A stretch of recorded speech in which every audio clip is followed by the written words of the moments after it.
What does abundance mean to you? I believe abundance means living the life we were designed to live it. There's abundance everywhere you look, except where we're in charge. There's abundance in all of nature. Einstein said, the intuitive mind is a sacred gift. The rational mind is an obedient servant.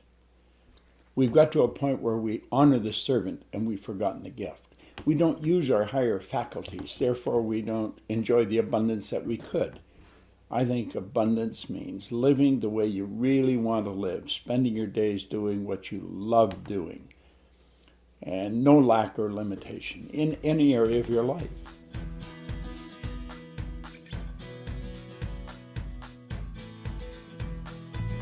You know, abundance is something I think that you grow into. It's necessary to develop a higher level of awareness. I started reading this book. This is Napoleon Hill's book, Think and Grow Rich. I picked it up in 1961. I have never stopped reading it. And of course, that was the first book I ever read. I never read a book.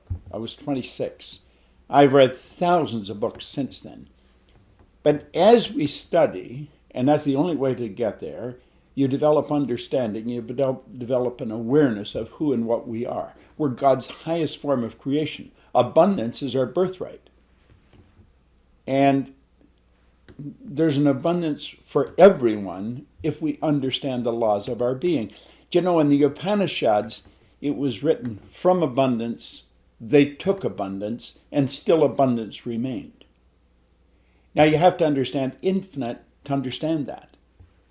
Troward said, when you're dealing with the infinite, you can never take more than your share. There's an abundance here waiting for us.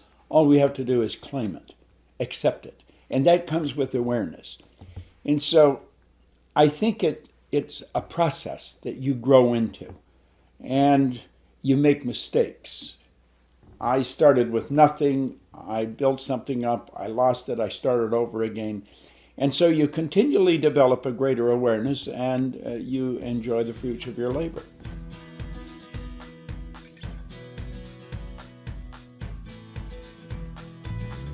Well, you know, there's a lot of people who have a rough time.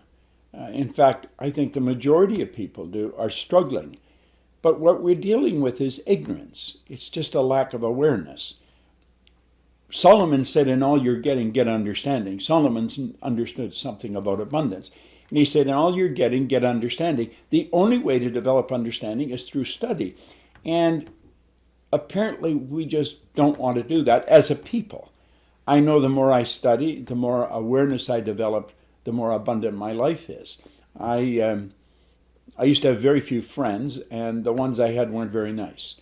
I had to take a look at me. I was the cause of the problem. As I changed that, I have business and friends all over the world today, and they're really good people. So I think our world is a reflection of what's going on inside. If there's struggle, if there's lack and limitation inside, then there's going to be outside. We have to understand who we are, and most people don't.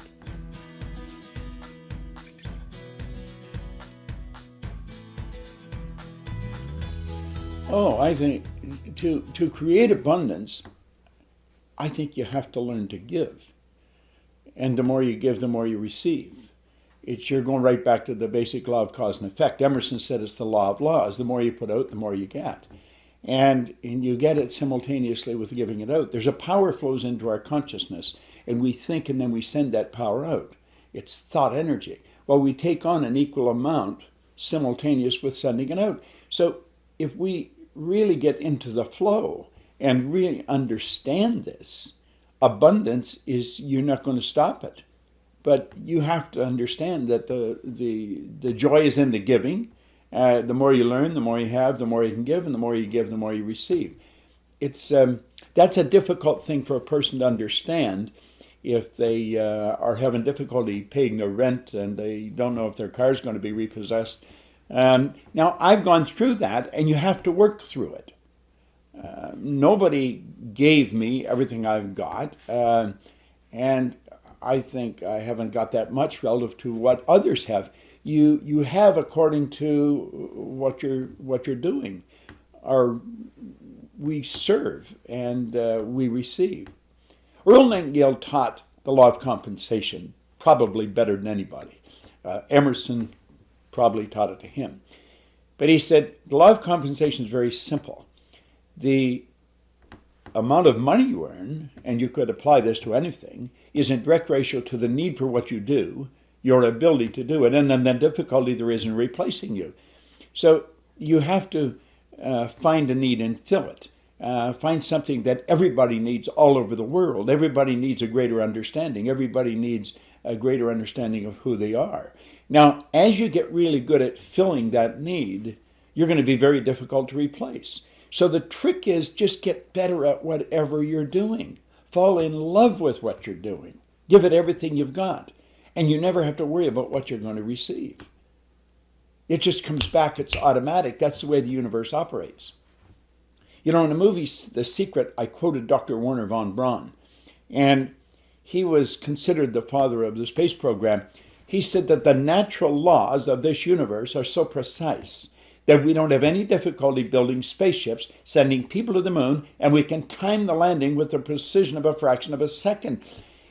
We've got to understand the laws. Then we've got to live in harmony with the laws if we ever want to enjoy the abundant life. And unfortunately, our educational system is not serving us in that area. A person can go right through our educational system, come out and know very little about themselves and nothing about the laws of the universe. So as we start to understand this, abundance just automatically happens.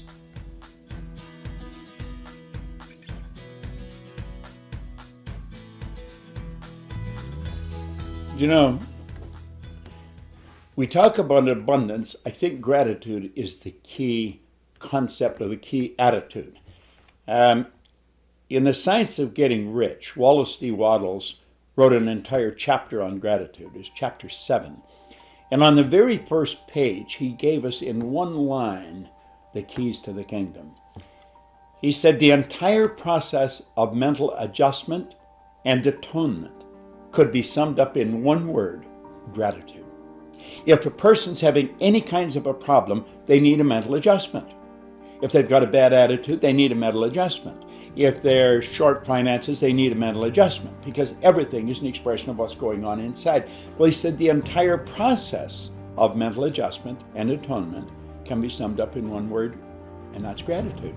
If an individual would sit down every morning and write down 10 things they're grateful for, but let themselves get lost in it, really grateful. We have an exercise that we teach, and that's the first step. Write down 10 things you're grateful for. Then send love to 3 people that are bothering you. The person you don't like, you send them love energy. Then you be quiet for about 5 minutes and ask for direction for the day. If an individual will do that, 10 things you're grateful for, send love to 3 people that are bothering you, and be quiet for 5 minutes and ask for direction for the day. Everything starts to get better automatic. Well, attitude is a gratitude that hooks us up to our source of supply. And if there's no gratitude, you're cutting off the source of supply.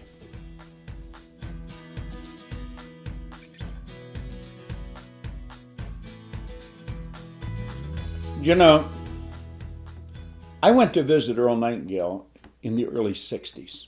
I got an hour with him. And at the end of the hour, I asked him, I said, Earl, what's the deal? What's the real secret? I can still see it today.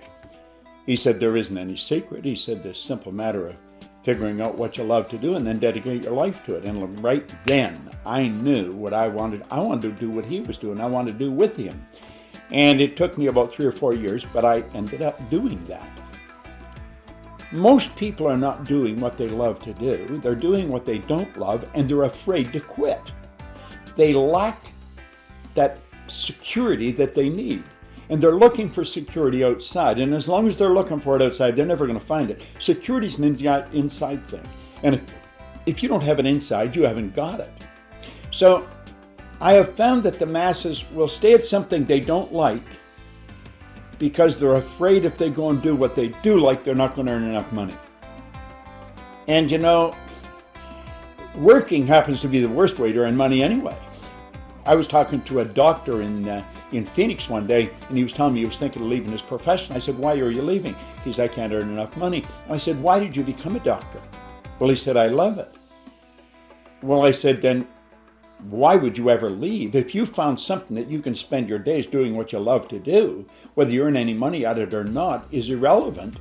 I said, you can earn money 1,000 ways. You can set up multiple sources of income and spend all your day doing what you love. The fact that you're getting paid anything is a plus. I don't know if he understood what I was saying. But I think that's the problem that 90-some% of the population have. They spend their life doing what they don't want to do. I think the trick is figure out what you love and then dedicate your life to it.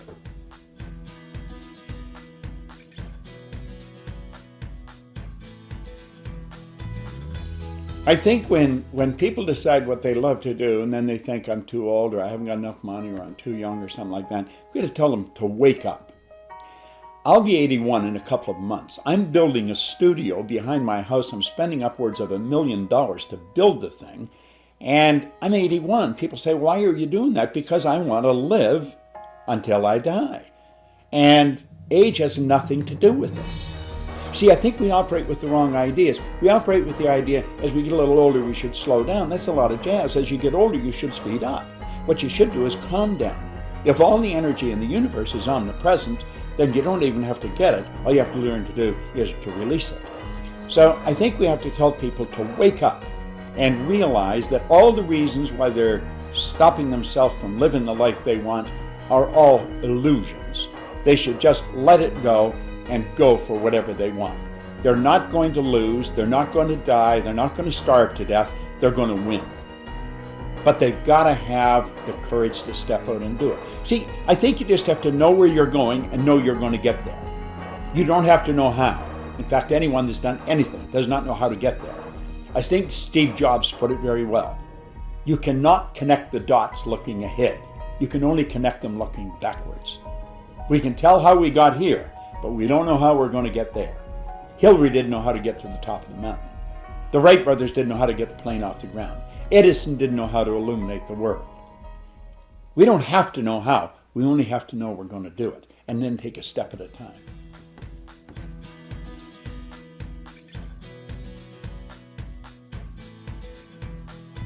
Well, it's absolutely essential. A person will never be successful without it.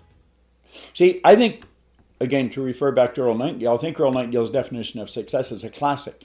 He came up with it in the 50s, around 59. I got a hold of it in 61, never changed a word in it. He died in 89, he never changed a word. He said, success is the progressive realization of a worthy ideal. It has nothing to do with what you've got. It has everything to do with where you're going. If a student in school has a C and D average and they're working toward an A and B average, and they're progressively moving in that direction, they're a successful person. If an individual has an estate of $5 million and they're working towards having an estate of $25 million, and they're progressively moving in that direction, they're a successful person. Each one equally as successful as the other. It's got nothing to do with where we're going or the goal. It has to do with the direction you're going in your life. So the goal is essential. You have to have a specific target that you're shooting at.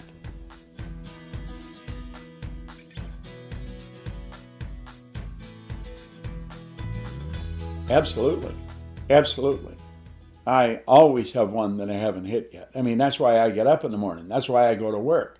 I have it written on a card. I carry the card in my pocket, and I've had that going for me now since I picked up this book in 1961.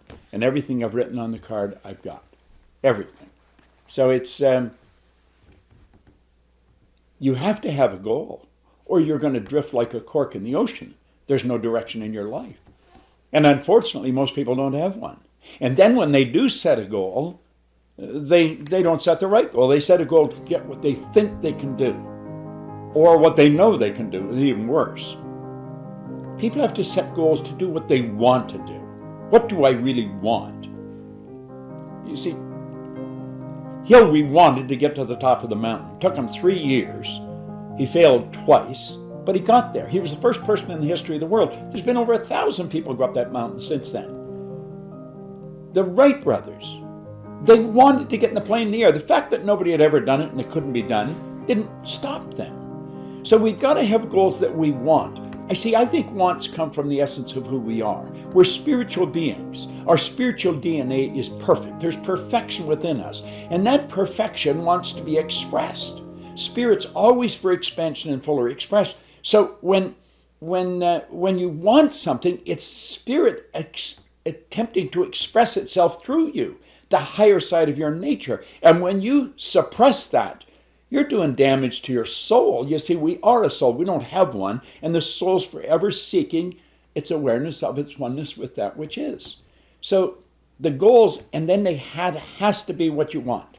Everything else, it won't work. See, going after what you think you can do, there's no inspiration in it. Going after what you know you can do, there's no inspiration in it. And if you're going to grow, you're going to run into all kinds of difficulties. You're going to have all kinds of problems. And you're going to have something really strong inside you that you want to overcome those problems. Otherwise, you're going to give up, and that's the end of it. And that's what most people do, unfortunately.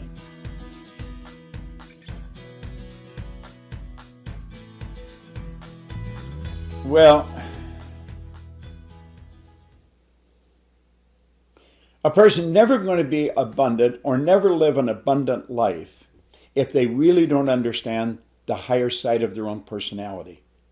We've been gifted, as I said, where Einstein said there was a sacred gift, our intuitive mind. We have intuition, we have perception, we have the will, we have reason, imagination, and memory.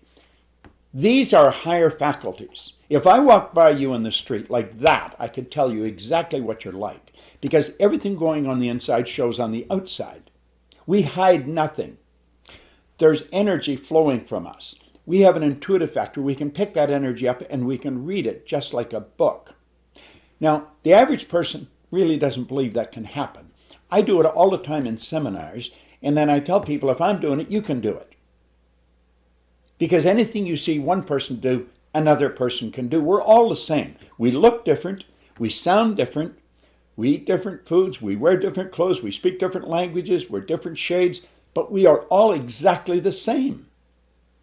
And until we understand that, I think we're stuck. Because if you put us all in a good fire, we're going to be reduced to exactly the same level very quickly. So when we understand this, we understand we've got to get away from the physical. We've got to go to the invisible side of success. And that's using our higher faculties. And if we don't learn to use those, I think it's going to be a struggle all the time.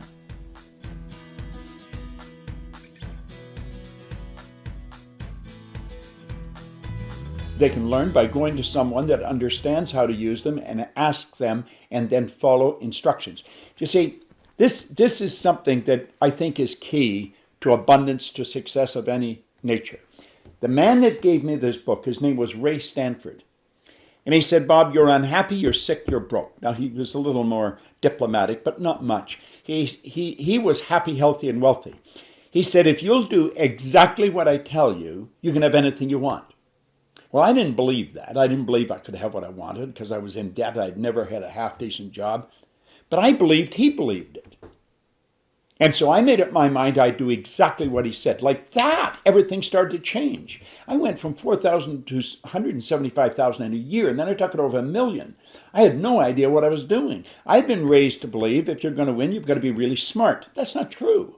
I was winning. I was earning over $1 million a year, and I knew I wasn't that smart.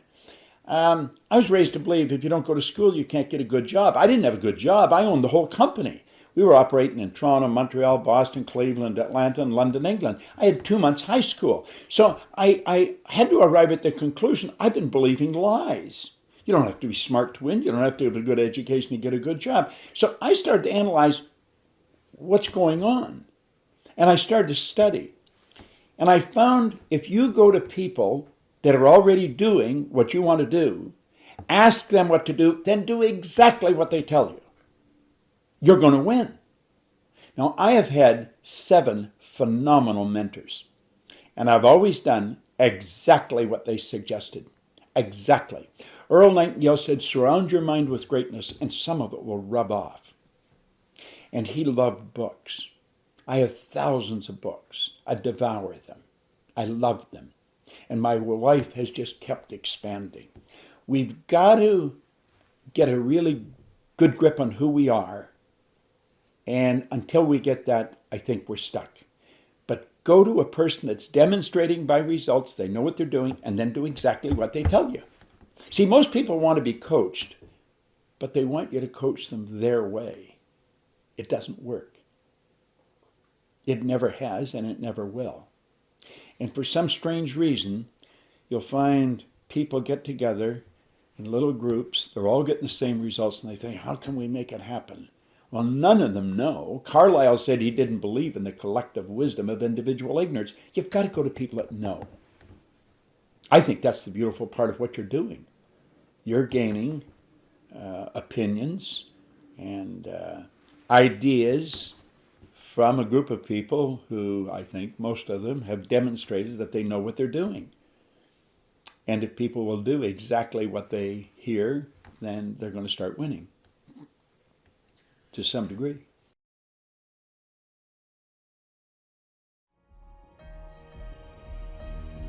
Well, the abundance factor, I don't think there is one factor. If there is one, it's understand yourself.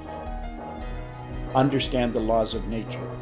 Understand your relationship with the laws of nature. See, we've been raised with all kinds of prejudice, bigoted attitudes.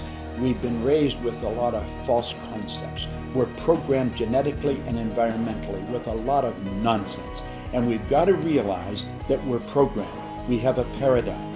It controls our behavior. Gathering knowledge is not the answer. That's what school does. It helps you gather knowledge. A person could watch this film. They're gathering knowledge. That is not the answer. You've got to understand, you've got to internalize these ideas, and then you have to act on them. I think the abundance factor is understanding yourself, the laws of the universe, and your relationships with them. That's what we teach in our company. I've taught it all over the world, and wherever people follow it, I've seen phenomenal results.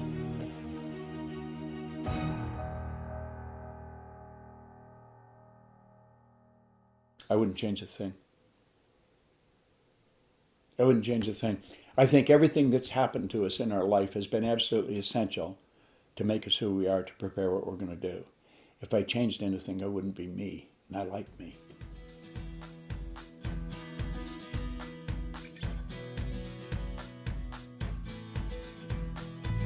The first thing I think of when I wake up is coming in here and what book I'm going to pick up, because that's what I do when I first wake up. I come in here and I pick up a book and I read it. I've just taken an old one out here, Confident Selling by James R. Fisher Jr. It's an old book. It's from the 60s. And I've been reading that just recently. I read Think and Grow Rich every day, but that's the first thing I do when I wake up. You know, there's a little sign on my wall right behind you there by Michelangelo. He said, I'm still learning. See, I think if you stop learning, you start going backwards. It's like trying to swim to the other side. If you stop swimming, you're never going to get there. You have to keep studying. If you want, see, I think our whole nature is improve the quality of life, grow. That's our fundamental nature, is to grow. All of nature expands, it grows. And if we don't study, we're not going to grow. We're stuck. That's why people are stuck. They don't study. They don't study anything. And they think something outside of them is the cause of where they are. It's all inside. James Allen said, mind is the master power that molds and makes. And man is mind. And evermore he takes the tool of thought, and shaping what he wills, brings forth 1,000 joys or 1,000 ills. He thinks in secret, and it comes to pass. Environment is but his looking glass. So as I take a look at my life each day, it's just a reflection of what's going on in here. If I don't like what's going on there, I better change what's going on in here.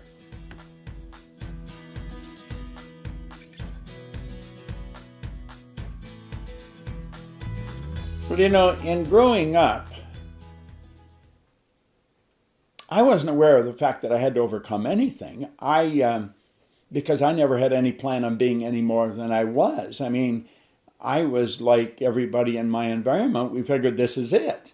And you make the best of it. You're unhappy, sick, or broke, so you struggle. You know, it's payday to payday. Hope something good happens.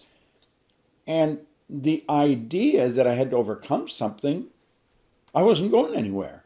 But when I first read that book, then I realized I had to overcome my ignorance as I started to study. I had to overcome my low self-esteem, the poor image that I had of myself. And as I started to gain an understanding of who I was, I started to get excited. You see, I think it's all locked up in belief. When you set a goal and you believe it, you fuse with it. Most people have goals or dreams, but they don't believe they can do it. In all the religious books, the Bhagavad Gita, the Quran, the Bible, the Book of Mormon, all the religious books, all the great psychological books, they tell you got to believe. William James said, believe and your belief will create the fact. I realized I started to figure out why I changed, and it took me 9.5 years, and I realized the stumbling block after a long time of study. The word belief, how do you believe? How do you change your belief?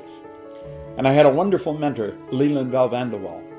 And I was having lunch with him one day, and he said something, and it was like bells going off in my head. He said, our belief system is based upon our evaluation of something.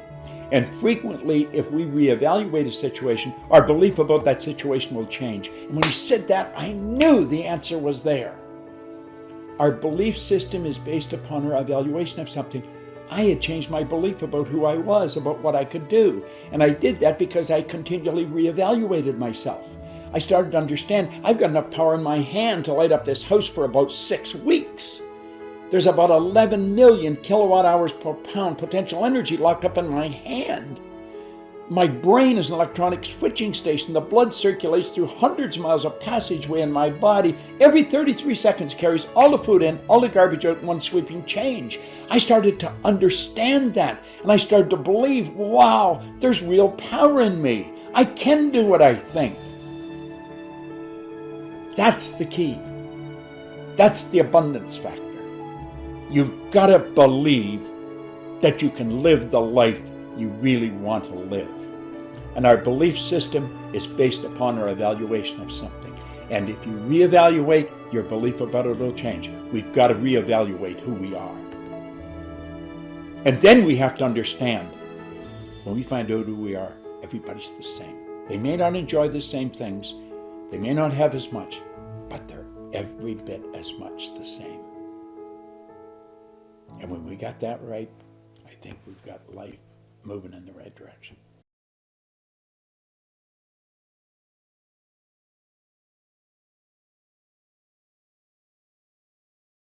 إن أعجبك الفيديو لا تنسى الإعجاب والاشتراك في القناة.